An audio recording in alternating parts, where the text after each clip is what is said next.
오늘 제가 여러분들과 해볼 얘기는 어른인데 어른답게 말을 못하고 있는 사람들이 있어요. 이게 말의 내용을 말하는 게 아니에요. 특히 발음 방식에 대해서 얘기를 하고 싶거든요. 제가 목소리가 아프신 분들을 수업을 많이 하잖아요.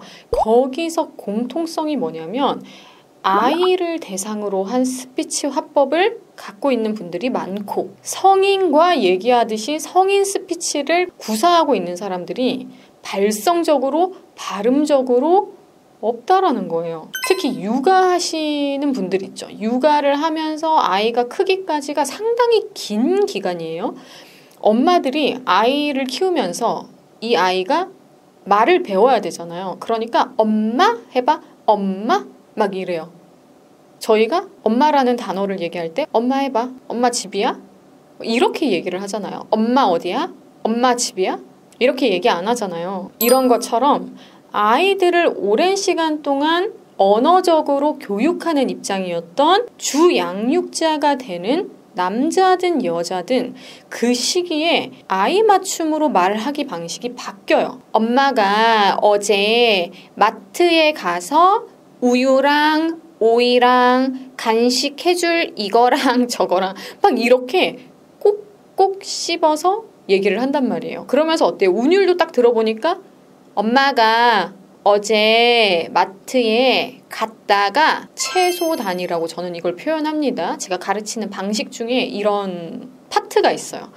최소 단위가 너무 뚝뚝 끊어져요. 안 그래도 말하기가 힘들고 말하기가 버거운 사람들은 말을 하는 단위가 짧아요. 왜? 말하기가 버겁고 자꾸 생각도 잘 안 나고 내가 말하기에 취약한 인간이란 걸 알고 있기 때문에 쭉 이어서 말을 하려고 하지 않습니다. 제가 지금 오버해서 약간 이런 느낌을 쭉 보여드리고 있는데 저도 지금 생각을 하면서 말하고 있어요. 대본이 없어요. 스크립트가 아예 없단 말이에요. 그럼에도 불구하고 제가 어떻게 말을 하고 있나요? 금방은 좀 빨리 했지만 그럼에도 불구하고 제가 어떻게 말을 하고 있나요? 템포를 또 자연스럽게 갖고 가더라도 이게 가능합니다. 마치 래퍼처럼 말을 해야 되는 건가요? 아니에요. 천천히 말을 하더라도 이런 식으로 채소 단위가 끊어지지 않는 느낌을 줄 수 있습니다. 내가 선택적으로 어울리게끔 하는 게 중요한 건데 금방은 또 제가 조금 길게 해봤습니다. 제가 이렇게 자연스럽게 채소 단위를 최대한으로 갖고 갔다가 자연스러운 타이밍에는 끊어가기도 하고 근데 이걸 마치 제가 최소 단위를 필요에 따라서 가지고 갔다가 이런 식으로 얘기를 한다라는 거예요. 이게 바로 어린이를 대상으로 한 스피치 화법이 성인이 돼서도 남아있다라고 제가 지금 말하고 있는 포인트입니다. 그러니까 이런 식으로 양육자가 내가 됐을 때 나도 모르게 최소 단위가 늘 토막토막 났고 아이를 이해시켜야 되니까 그러면서 발음도 꼭 씹어서 마치 유치원 선생님들이 말하는 것 같이 말을 하게 됐다라는 거예요.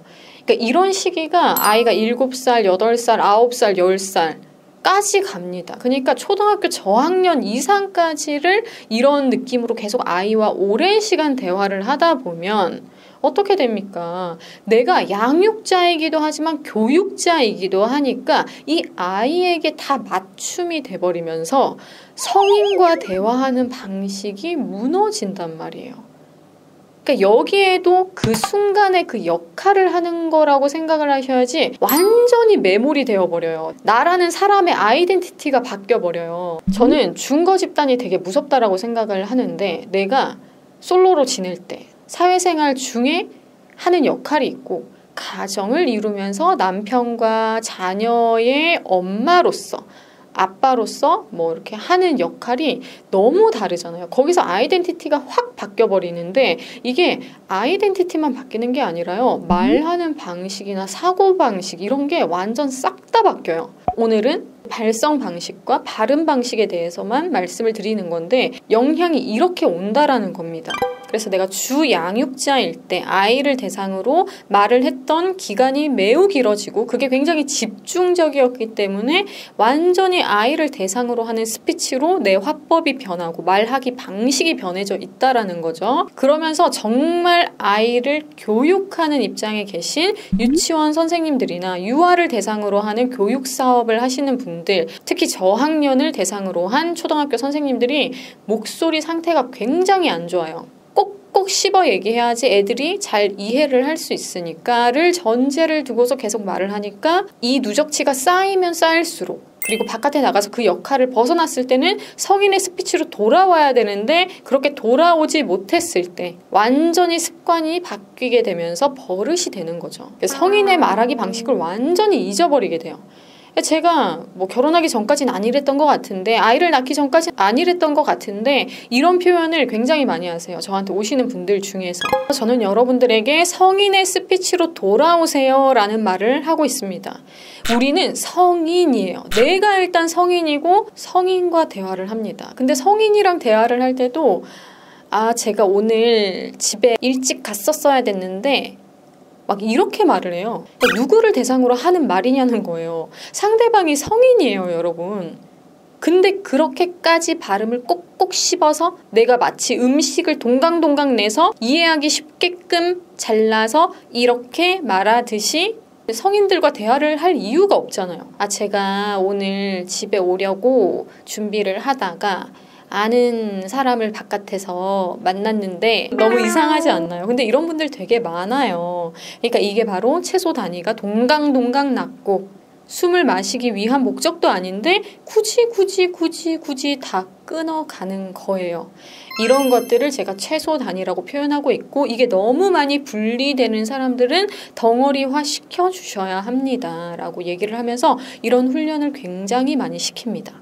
의외로 이게 인식이 잘 안 돼요. 무의식 가운데 있기 때문에 인지가 잘 안 돼요. 발음을 유아들에게 하듯이, 어린이에게 하듯이 그렇게 꼭꼭 씹어서 얘기할 필요가 전혀 없습니다.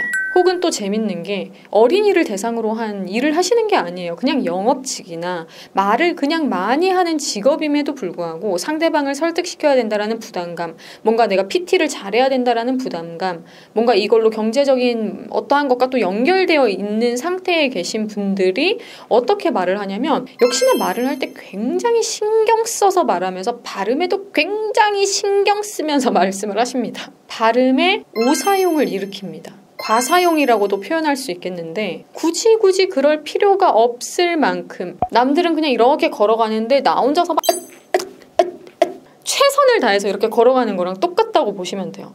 그러니까 똑같은 동작을 하는데도 저 사람은 유독 버거워 보이네, 힘들어 보이네, 이런 게 있잖아요. 운동을 할 때도 그렇고 똑같이 노래를 부르지만 저 사람은 정말 악을 쓰고 부르고 이 사람은 굉장히 편하게 부르듯이 말이라는 거에도, 발음이라는 거에도 이렇게 개인차가 심해요. 이런 거에 대해서 생각해 보신 분들이 잘 없고요. 전문가라고 하는 사람들도 여기까지 이해를 못하고 있습니다. 그래서 제가 어떻게 보면은 발성장애에 특화돼서 말을 하기 어려우신 분들, 테라피 쪽으로도 굉장히 인정을 받는 부분인 거죠. 이렇게 굉장히 디테일하게 다뤄야 되는 거고, 무엇부터가 시작이었는지를 알아야 해요. 성인들을 대상으로 일을 함에도 불구하고 굉장한 부담감 때문에 굳이 왜 그렇게까지 애써서 발음하고 있냐라는 거예요. 그러니까 그 마음이 발음에 묻은 거예요. 발음으로 나타난 거죠. 내가 굉장히 애쓰고 있습니다. 내가 지금 굉장히 잘하려고 노력 중이거든요. 이걸 이런 식으로 티를 내는 것은 좋지가 않아요. 그러니까 똑같은 행동을 해도 과하게 딱 이렇게 하는 게 무리가 되잖아요. 그러니까 편하게 걸어가면 쭉 뭐 30분도 걸을 것을, 걸음걸이가 잘못되어 있는 사람들은 10분만 해도 막 헐떡거리고 너무 지친단 말이에요. 이런 것처럼 말을 할 때 나는 왜 이렇게 빨리 지치고 버겁고 힘들고 입이 막 아프고 턱이 아프고 이럴까를 생각해 보셨을 때 바로 이런 나만의 과사용이 있었던 거예요. 강조를 하고자 하는 의도가 없는데도 소리가 딱딱 씹히고 소리가 막 터져 나온다거나 이런 것들 있죠. 강조를 할 의도가 있었다. 그러면 괜찮습니다. 하지만 강조를 할 의도가 없는 순간에도 그렇게 꾹 씹는 발음들이 너무 빈도수 많게 반복적으로 나온다면 이건 반드시 고민하고 개선을 시켜야 되는 문제입니다. 크게 두 가지예요. 꼭꼭 씹어서 말하는 게 좋지 않을까요? 라는 거는 오해예요. 우린 성인을 대상으로 말하는 성인입니다. 성인답게 말해야 돼요. 뭐 블라블라블라 얘기해도 단어 다 알아들어요. 근데 그 단어를 굳이 내가 씹어서 먹여줘야 됩니까? 아니잖아요. 성인을 위한 스피치라는 것을 잊으면 안 됩니다. 두루뭉실하게 뭐 대충 말하세요. 이거랑 다른 개념인 거 아시겠죠, 여러분? 성인들은 웬만한 단어나 뭐 문단들이 굉장히 귀에 익숙해요. 왜냐면 오랫동안 말을 하고 살았고 언어를 접하면서 살았기 때문에 글을 읽든 쓰든요. 그렇기 때문에 그 모든 의미 단어 하나를 다 강조할 이유가 없습니다. 강조를 하고자 하는 부분만 강조가 들어가는 게 맞는 거죠. 이런 발음적인 요소와 최소 단위가 딱딱 부러지는 이런 차이가 보통 성인들과 다르게 차이가 많이 난다면 분명히 교정을 해야 합니다. 그래서 이렇게 크게 두 가지에 대해서 얘기를 해봤는데요. 나는 그럼 어떤 방식으로 말을 하고 있는지 녹음이나 녹화를 통해서 테스트를 받아보셔도 좋고, 제가 또 진행하고 있는 1회 컨설팅도 있으니까 단 1회라도 체크를 받아보시는 것을 또한 추천을 드립니다. 여러분들에게 오늘도 귀한 가르침이 되었으면 좋겠습니다. 저희는 그럼 다음 영상에서 다시 만나요.